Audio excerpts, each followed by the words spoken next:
to send his book to all kinds of places before anybody decided they would print one. Yes? Like Dr. Seuss books? Yeah. Did he have a hard time getting published?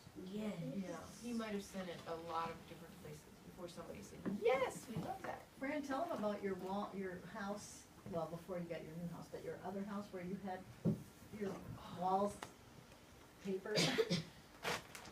When you want to publish a book, you write your manuscript. That would be your paper. That's your, not your first draft, but your perfect draft.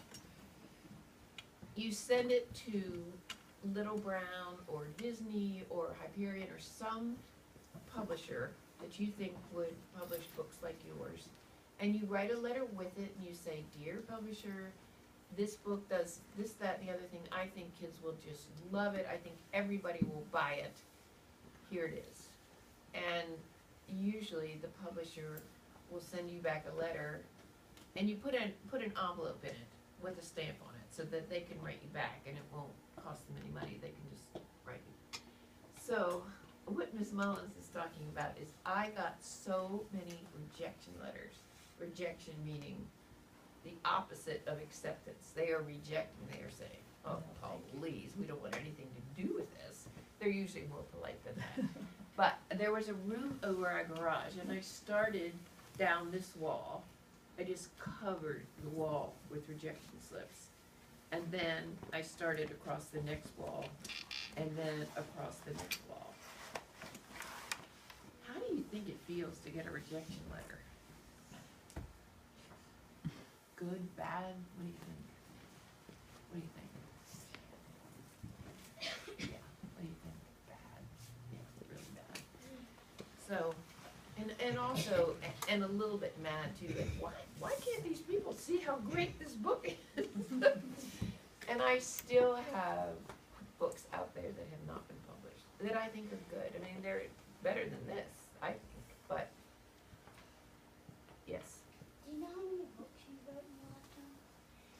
Well, it published is 3, and about to be 4. I just had a new book is in the works. But unpublished, there are at least 3 more. And one is, you would really like, it's about a woman named Georgia Gilmore who used to be the cook for Dr. Martin Luther King Jr. Is it real? Yeah, it's totally real. It's just all about her. And I went to Georgia and talked with her son and what it was like to grow up with this woman. And it was really, I wish you were publishing it because you might say, yes, let's do it. Before we run out of time, let's look at these slides, yeah. And, yes, that'd be great. It's the story of the H.L. Hunley, but I want to show you what I got into such a big argument about. Okay, keep going. Yeah. Okay, Now, here we go. there's the code book. I told you Oh. about. Okay, the next, this is to say that the Hunley was not the first submarine. It was the first submarine to sink a ship in battle. And that's an important distinction. All right, next slide, please. I just told you what that one's about. Next. There's the cover of the book. Now, this is the argument. Okay. Queenie Bennett, how does she look to you? Does she look prim and proper? Does she look perfect? Yeah, does she look perfect to you? Yeah. Well, guess what? In the book, also, she is that woman in the book who falls in love with George Dixon.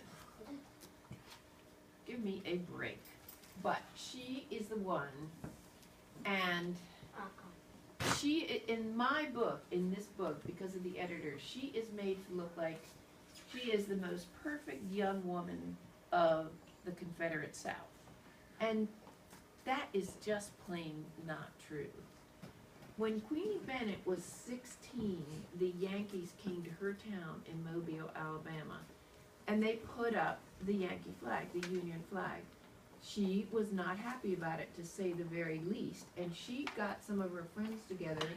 They climbed the pole, they took down the Yankee flag. Can you believe that? That brave too, I think, and to talk her friends into it. And in fact, she was arrested by the Yankees and put in jail. That Queenie Bennett, that woman who looks so perfect and so proper. And I wanted that to be in the book, but no way, that did not get into the book. But that is the truth of the matter, and that's what the argument was about. It looks Yeah. Wait, next slide, please. And the Battle of Shiloh, George Dixon has the coin in his pocket. The bullet goes, I just buried everything. I think it's over by Bryce. No, there. Yeah, there's another one. There's, this is,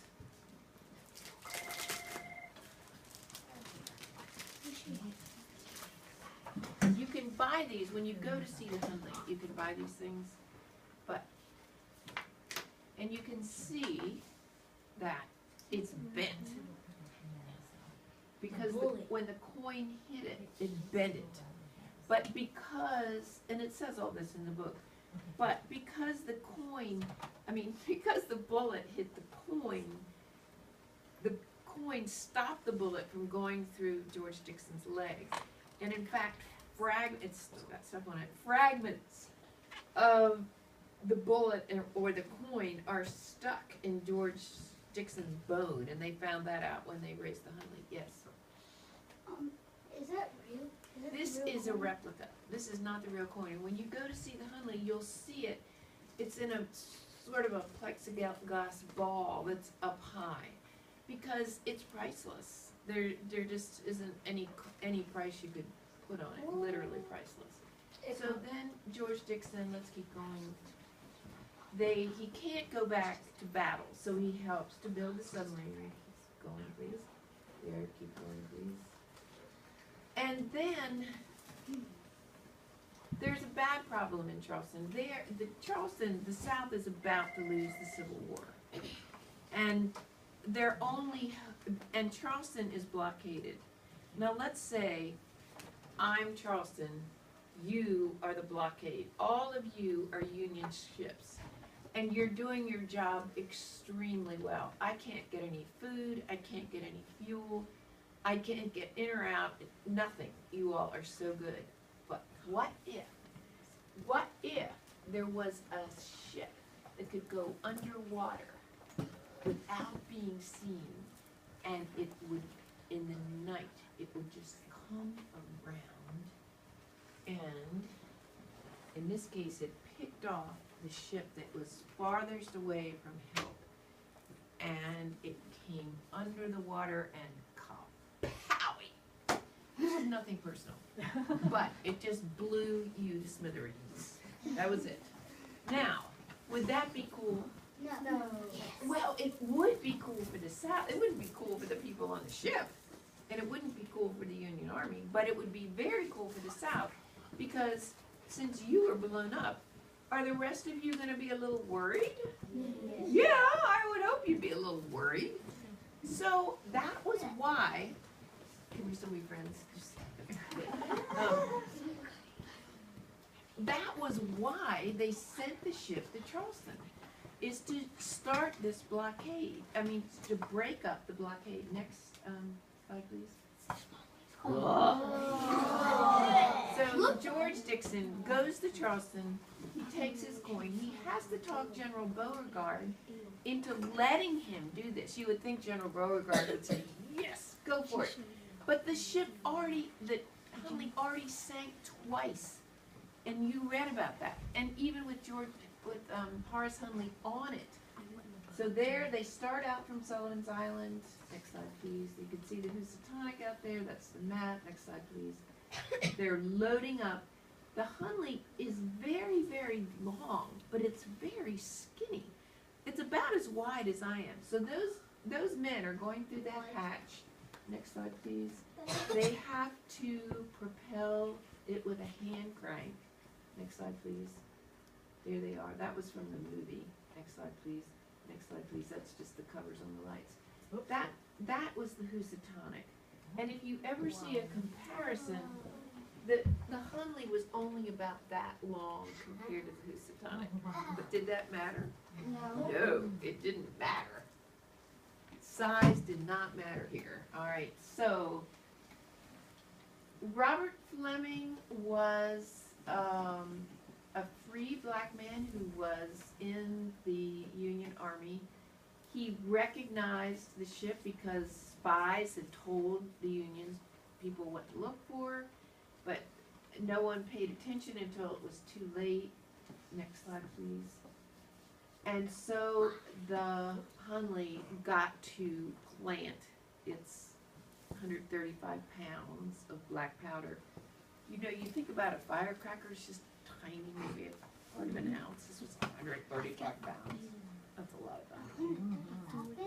135 pounds of black powder. That is a lot. It blew a hole 10 feet wide. It was big enough for a couch to go through. And the ship sank. And meanwhile, back on Sullivan's Island, they built a fire to guide the ship back. Did the ship come back? Nope. No. But I shoot. The Civil War ended. That was pretty much the last chance the South had. So they folded up their flags and their guns. They went home. And then 130 years later, a diver found the Hunley. Yeah. Next slide, please. And this is raising the Hunley. Next slide, please. And they go. Now, Clive Cussler was the man who had a lot of money, a lot of interest in shipwrecks. When his divers found it, they had a big press conference. The TV, newspapers, everyone was there.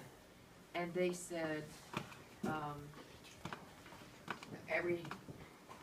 they had this big announcement and they said, "We have found the Hunley." And then they said, "But we're not telling you where it is." People go, "What?" Now, why in the world would they do that? Let's say, a lot of people in Charleston have boats because it's on the water. I don't have one, but a lot of people do. So let's say you and I decide, since we know where the Hunley is, we'll just take your boat and a couple of your friends. Why don't we just take all these people here and we'll take a picnic and we'll go see the Hunley. Does that sound good? Yeah, let's do that. Now when we get there, it's not very far off the shore. I think, we're all the way out here. Let's just take a little piece to remember it. Don't you think that's a good idea? Because these other kids aren't going to, they're not going to believe us unless we take a little piece back. So the 4 of us, the 5 of us take a piece back. Now, when you see the piece we have, what are you going to want to do? You're going to want to get one. And so you take your 5 friends and you go. Now, what is going to be left of the Hunley? Nothing. And that's why they said, we're not going to tell you where it is. You have to raise $5 million and build a special place where we can, they say, conserve the Hunley, because if it's taken out of the saltwater, it's going to fall to pieces. It has to be very specially, they had to design something to raise it, they had to design a special place for it. And that's where it is now, and a conservator, an archaeologist, I have what? Couple minutes. Okay, this is what I wanted to tell you, even if we don't get to the rest of the slides. I have rewritten the Hunley book. And what's important, and I hope I'll get to come back and show it to you sometime, but do you think Queenie and George Dixon are on the front page? No, they're not. On the front page is the Battle of Shiloh, and then the story, it tells about George Dixon, because guess what? There is no historical proof, not a letter, not a book, there weren't any phones, there were no phone conversations, to prove that Queenie gave this coin to George Dixon. She did? We don't have any proof. This book makes it sound as though it was a done deal. Of course she did, but truly there is no proof. And that's why that was one of many reasons why I really wanted to rewrite the book. Now, I had said to you, you can't believe everything you read on the internet, but my goodness,